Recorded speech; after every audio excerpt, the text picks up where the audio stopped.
Coming up today on Good Morning BU.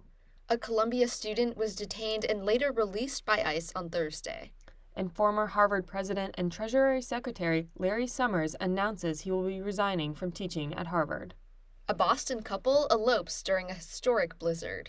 Boston University's women's hockey team wins against Providence College on Wednesday in the first round of the Hockey East playoffs.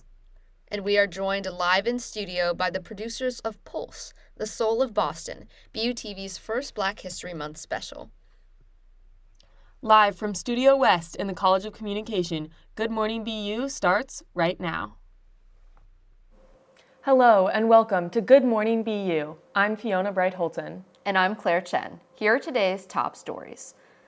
Columbia University student Elmina Agayeva was arrested and later released by federal immigration agents in her campus apartment on Thursday. According to University Acting President Claire Shipman, the arrest came when 5 plainclothed ICE agents arrived to Agayeva's residence. DHS said in a statement that Agayeva's arrest came because her student visa, quote, was terminated under the Obama administration for failing to attend classes. The Department of Homeland Security disputed the university's account of the arrest, saying the agents verbally identified themselves and wore badges as they entered Agayeva's home. The incident immediately sparked controversy on Columbia's campus as Acting President Shipman condemned DHS's actions, and around 200 students showed up to a rally on campus. Let me be clear. Misrepresenting identity and other facts to gain access to a residential building is a breach of protocol. All law enforcement agencies are obligated to follow established legal, ethical standards. Columbia has been in the spotlight for political protests before, as the university saw pro-Palestinian protests on its campus last year. Marcelo Gomes da Silva was escorted out of the House chamber on Tuesday night after being targeted by the Department of Homeland Security in a social media post. Gomes da Silva was detained last May following the expiration of his student visa. He said he applied for asylum and began sharing his story to inform people of the immigrant experience. The Milford teenager was invited to the Capitol as a guest of Democratic Congressman Seth Moulton during Trump's State of the Union address. DHS wrote on X saying, quote, "Gomes da Silva is an illegal alien who has no right to be in our nation." Vice President J.D. Vance is kickstarting Trump's, quote, war on fraud by halting federal Medicaid reimbursements in Minnesota. The announcement comes amid an ongoing fraud probe involving daycare centers and the alleged misuse of funds in the state. The suspension, which would withhold $259 million in Medicaid this month, was announced by Vance at an afternoon news conference on Wednesday.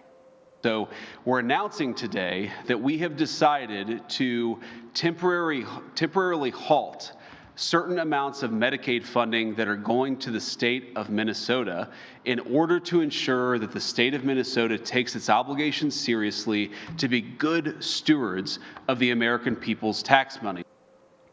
Centers for Medicare and Medicaid Services Administrator Mehmet Oz said that the Trump administration notified Minnesota Governor Tim Walz of its plan.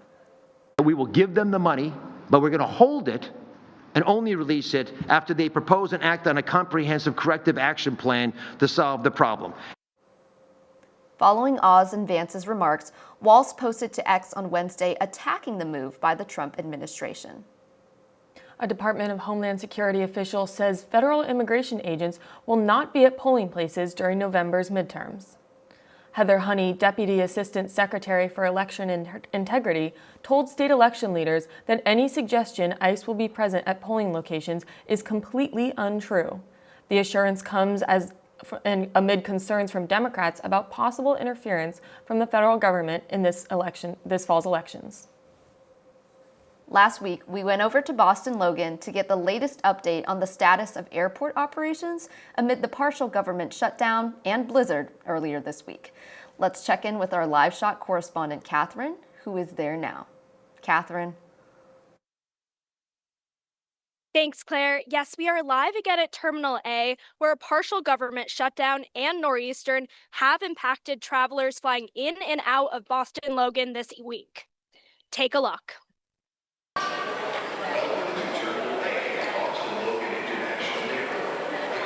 travelers at Boston Logan's International Airport are facing a double blow: a major winter storm and continued fallout from a partial federal shutdown. Earlier this week, an intense blizzard hit the Northeast hard, and Logan saw thousands of flights canceled or delayed. We have had no power on the Cape for 2 days. People are doing without heat and without electricity. And as I was coming in today, the traffic lights are still dead. At the same time, the Department of Homeland Security has been operating without full funding, leading to confusion over key travel programs. DHS briefly announced that TSA PreCheck would be suspended as funding lapsed, only to reverse that decision hours later, saying expedited screening lanes will remain open for now. But other traveler programs such as Global Entry have been suspended during the shutdown, leaving international flyers stuck in longer passport lines. I am heading now to Barcelona, Spain. Knock on wood, I've been checking, and had my flight been last night, I think it would have been a different story, but all systems seem to be go. As you can see here, travelers are moving pretty smoothly, although I will say things were moving much smoother when we first got here this morning. The lines at the security checkpoint have only continued to build, so hopefully things stay manageable for all of those trying to get out of Boston this Friday morning. I hope so too, Catherine. Now, what can travelers do to best prepare for things going forward? Yes, TSA advises that travelers pay close attention while packing, as prohibited items can prolong the screening process. Most airports also display their security wait times on their website, so be sure to check those before you arrive at the airport. Check early, pack thoughtfully, and prepare to be flexible.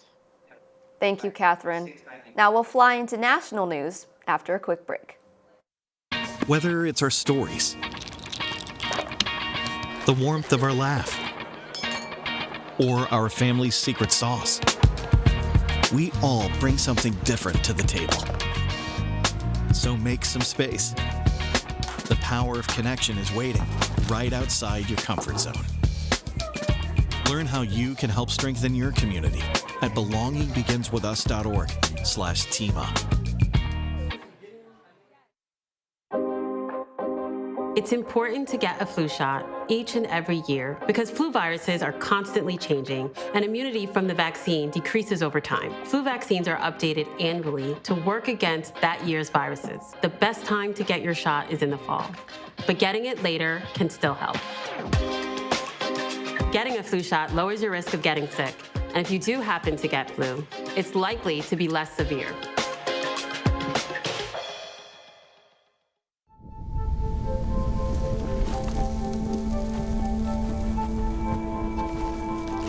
Eva Marie smoked 12,000 packs of cigarettes over 15 years.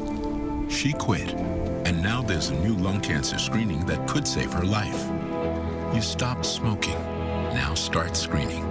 No matter how much you smoked, early detection could save you. Talk to your doctor or learn more at savedbythescan.org. Welcome back. At least 10 FBI agents were fired Wednesday, all of whom worked on an investigation into President Trump's handling of classified documents at Mar-a-Lago after his first term. The firings came shortly after FBI Director Kash Patel, a Trump appointee, told Reuters that the agency had subpoenaed the phone records of both him and others close to the president. He stated that the subpoenas were improperly obtained, though this claim has not been independently verified. No official reason for the firings has been given. They come amid a broader effort by Trump and his allies to investigate officials who worked on the federal prosecutions brought against him after his first term. New Hampshire Governor Kelly Ayotte announced Tuesday that the Trump administration is no longer moving forward with plans to create an ICE detention facility in Merrimack. The plans were part of a larger operation from the Department of Homeland Security targeting over 20 large warehouses across the U.S. to hold tens of thousands of detainees in mass deportation efforts.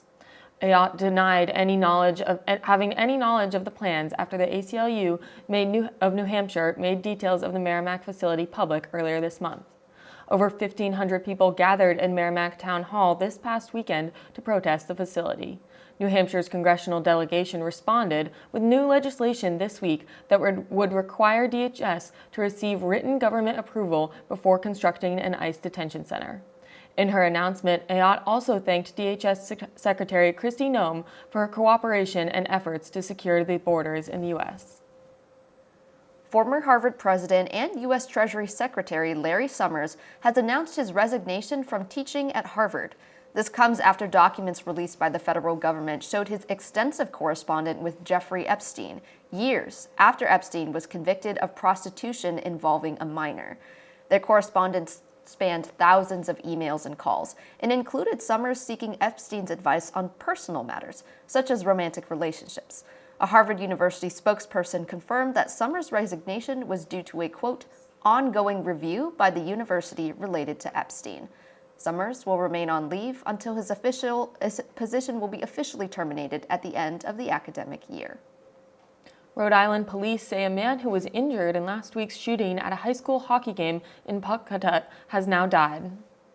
Authorities identified him as 75-year-old Gerald Dorgan, the father of the shooter's ex-wife, Rhonda Dorgan. He is now the third person killed in the attack that took place at the Dennis M. Lynch Arena.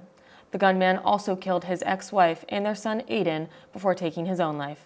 Pawtucket police found 2 handguns at the scene and are continuing to review surveillance and body camera footage as the investigation remains active. Now we'll head back to Boston after this break to hear how the city's doing following the weekend storm. If you're buzzed and doing this,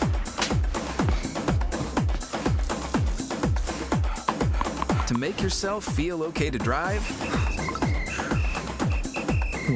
ZWX.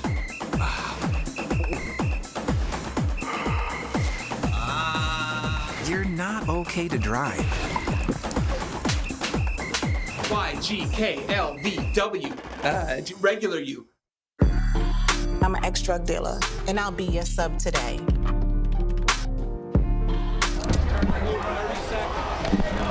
Two milligrams of fentanyl can be lethal. A lethal dose is in here. Who gets it, I won't know. It's cheap, it's potent, and it's profitable. The sad reality is, fentanyl is being mixed into everything now. More kids should know.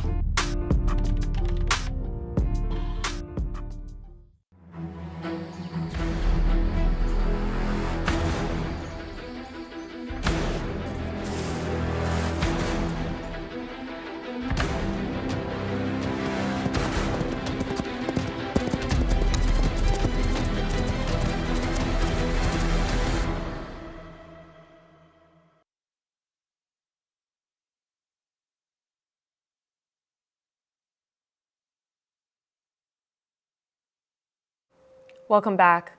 Are you looking to live on campus next year? Well, new BU housing prices might make you reconsider. Our campus correspondent Afia Asmoa tells us more. They say there's no place like home, but for Boston University students, their home away from home just got a bit more expensive. This month, BU released its residence and dining rates for the next school year. Both have gone up by another 4% on average, surpassing the national inflation rate. Ellie Miller, a sophomore, said the price increase is an added burden on students.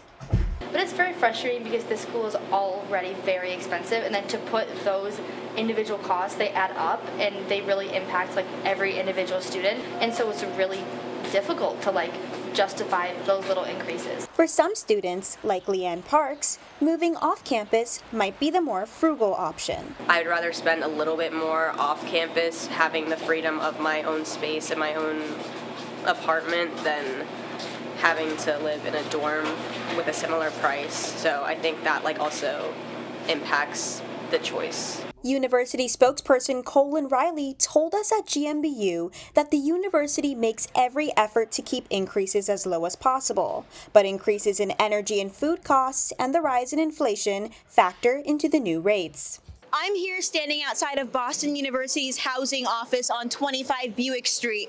BU spokesperson Colin Riley also told us that while prices are rising, the university is simultaneously funding a budget increase for its financial aid. Reporting for Good Morning BU, I'm Afia Asamoah. Thanks, Sophia. Earlier this week, the Boston Globe postponed their printing of their daily newspaper for the first time in 153 years. Snow and winds from the record-setting blizzard on Monday prevented staff from delivering papers Tuesday morning. Monday's deliveries were also affected by the winter storm, with only 25% of the papers reaching subscribers. Papers have since resumed regular circulation. Even a blizzard couldn't stop Maddie McNamara and Drew Baker's wedding. After learning that the Boston Public Library that was set as the couple's wedding venue would be closed because of the weather, the Boston couple decided to elope at their hotel. The couple got in a five-minute ceremony at the hotel before running out to the Boston Common, where photographer Chris Graham captured photos that have since gone viral online. Graham says he hopes the unusual wedding shows others what you can do whatever you want on your big day. On campus, BU students are pushing through their midterms to reach spring break next week. Now, with airfare and travel becoming increasingly expensive, some students have found creative ways to afford high-end vacations. Our lifestyle correspondent, Gabrielle Siwad, spoke with one student about how he made his spring break plans possible and affordable. So this spring break, my friends and I are going to the Bahamas on a Royal Caribbean cruise. So we actually found this cruise on the Costco website, which was a big surprise considering going on a cruise wasn't really something we thought we would have been able to do just as college students, and with how many people wanted to come. Usually it's hard to find something that can accommodate everyone, but looking through these websites shows a lot of really good deals that make it so that everyone can come along. Do you think they have room for one more? Just kidding. Probably. Stick with us after the break for the latest on women's and men's hockey. Last week, Brandon met a girl on a dating app. One day after work, he finally found the courage to ask her out. No answer. He started to panic. Was he being too pushy? Maybe it was too... Hey, sorry I didn't respond. I was driving. I would love to go on a date. How does tonight sound? Brandon tried to play it cool, but inside he knew. A girl so smart, so responsible. She must be a keeper.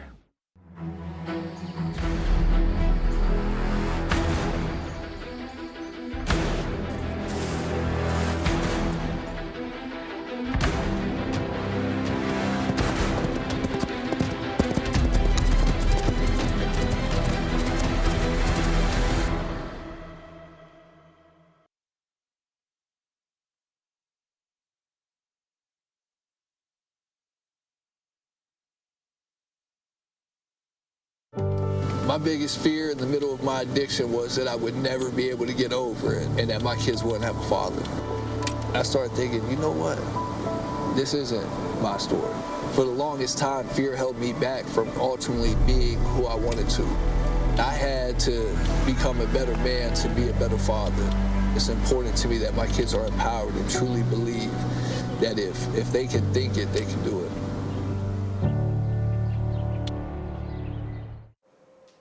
Welcome back. With the Olympic ice hockey season coming to a close, the BU teams are here to fill the void. Our sports correspondent Hannah Connors is here to give us a recap on this week's games.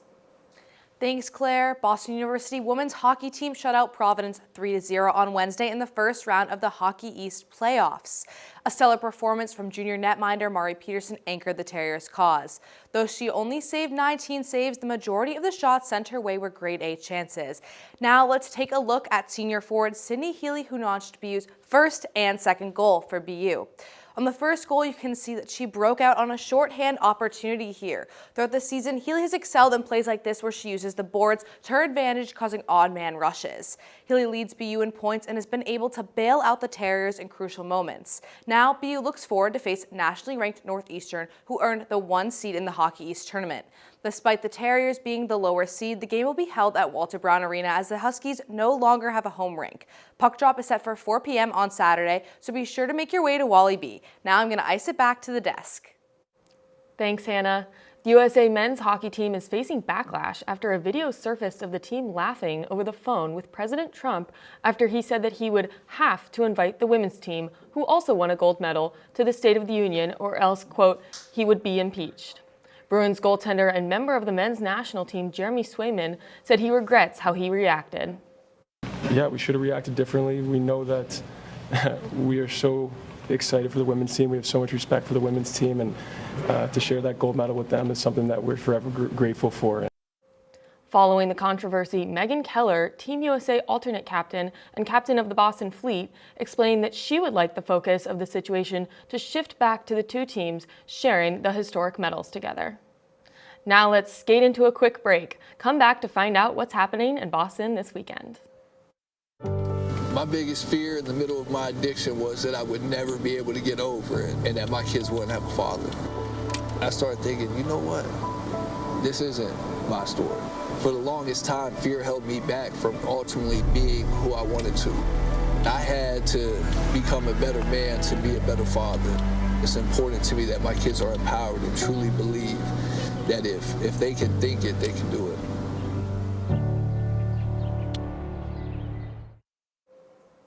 Welcome back. Now, after a snowy weekend, I'm definitely ready to get out of the house. Our correspondent Caitlin Danis is here to fill us in on what to do in Boston this weekend.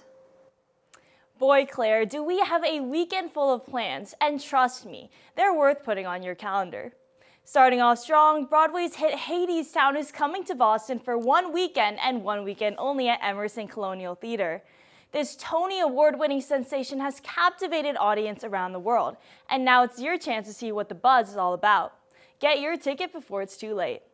If you're looking for another great way to get that wow factor in, Mario the Maker Magicians takes the stage at the Calderwood Pavilion this weekend. This high-energy performance blends comedy, DIY robotics, and interactive magic into a fast-paced show that keeps the kids laughing and parents just as amazed. It's not just a magic show, it's a one-of-a-kind experience the whole family will be talking about on the ride home. And on Saturday, head to the Museum of Science for a Black History Month celebration starting at 10 a.m. The event will feature engaging talks, immersive hands-on activities, and an interactive scavenger hunt designed to inspire the next generation. Finally, the Cultural Village will come alive for the city's annual Chinese New Year parade this Sunday.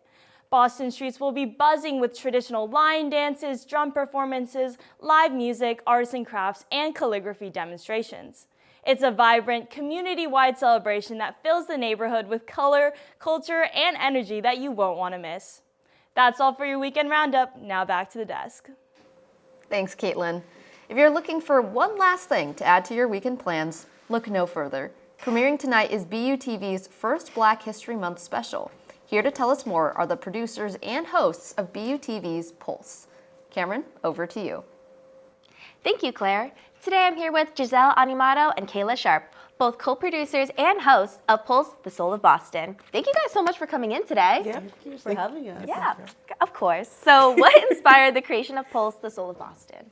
Yeah, so there's a chapter of the Boston National Association of Black Journalists, and I'm an e-board member for the BU chapter, and we were just talking about different ways that we could kind of express our appreciation for Black History Month, and that was through a broadcast special. So we kind of worked through it last semester, but really all hands on deck once we got back to campus in January. Wow, that's awesome. And so Pulse aims to shatter the misconception that Boston lacks a vibrant Black community. Can you unpack what that misconception means to you and why this narrative matters? Yeah, so again, like we kind of touched on this a little bit in the show, but when people think of Boston, it's rarely the Black communities that have been here for years. It's mostly Fenway, it's mostly the North End, and there are just so many, in the 4 years that I've been here, I've just been able to see so many other communities that aren't represented in the media. And so what Pulse kind of aims to do is bring those communities to light, kind of share that there is Black culture in Boston. And even though we're not maybe like not in the main light of the media, we are here, and there's just so much to be told, and that's kind of what we aim to do with Pulse and what we have done. And we kind of are also bridging the gap between the little BU bubble that people typically are stuck in, and the world that is Boston, the people that are there, and the culture that it holds for so many years. So that's one thing that I'm really excited to show in the show, is that there's more to Boston than just Fenway, which is also great. We love Fenway, but there's so much more than that.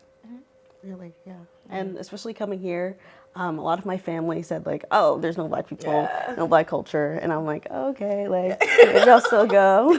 But then coming here, I never really fully subscribed to that idea, but especially working on the show, it's kind of introduced me to, like, it's not really hidden at all. It's just that we have to, like Giselle said, leave the BU bubble and really put ourselves into the communities that we're surrounded by. Yeah. So were there any moments or stories you encountered that surprised or deeply moved you during filming?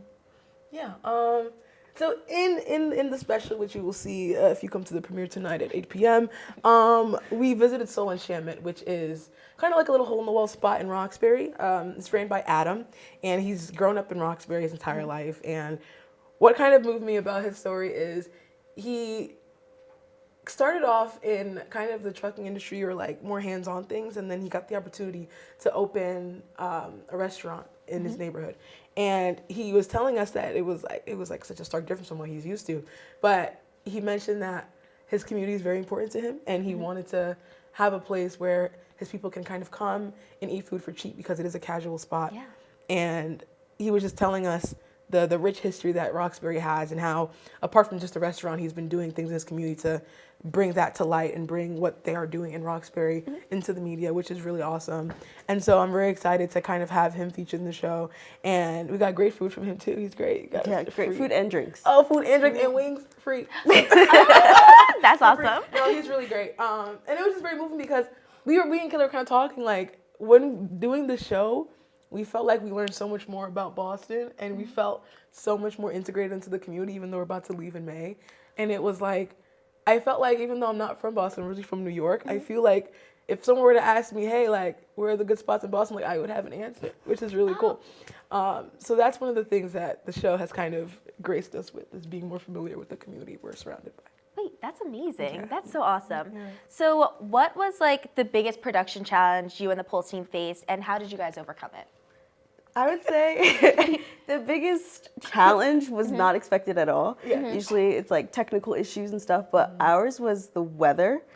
The snow, especially like the 2 blizzards, large snowstorms. It's really like made it harder for us, since especially me and Giselle did a lot of shooting, like B-roll and filming stuff on our own. So we had to like trek in Beacon Hill and Roxbury and Mattapan, trying to look for story ideas. And this was all done with like small carts, and then we had to like maneuver around like icy patches, and then we had to take the camera up, but then it's also snowing, so then you have to cover the camera. It was just a lot, and especially this past weekend, we had our main shoots on Monday and Tuesday, but BU was closed on Monday and Tuesday, so we had to reschedule to Wednesday and Thursday. So it's a quicker turnaround, but we really wanted to make sure that we had our premiere on the last Friday of the month, especially since it's the 100th year of Black history in the US. So yeah, we tried our best to just stay on schedule. Wait, that's awesome. And so how do you hope Pulse impacts both BU students and the broader Boston community after it streams? I think in news specifically, it's kind of hard to say that, hey, like, I don't really want to do like the typical, like, you know, the political track or hard news. And I knew that when I got to BU, I wanted something more featurey, more arts, and more integrated into the community. So I hope that this special that we just literally created, no one made us do it. It was just out of pure passion and pure, we need to tell the story. And I really hope that that gives other students who were kind of in the same boat of like, maybe I'm not cut out for politics, maybe I'm not cut out for hard news, I want to tell stories in the community and do local news. I hope it gives them that platform to do what they want to do and keep pushing forward. Yeah, because there's no one way to tell a story. There's like 15 different ways. So hopefully like this creates an avenue for people to find like their little niche. Yeah, that's awesome. Thank you guys so much for coming in. Thank you for having us. And yes, of course. And you guys can see Pulse tonight, it premieres, and then tomorrow you can also see it when it streams. Thank you so much again for coming in, and back to the desk. Thank you. Well, that's going to do it this week at Good Morning BU. I'm Fiona Bright-Holton. And I'm Claire Chen. Stay safe and have a great weekend.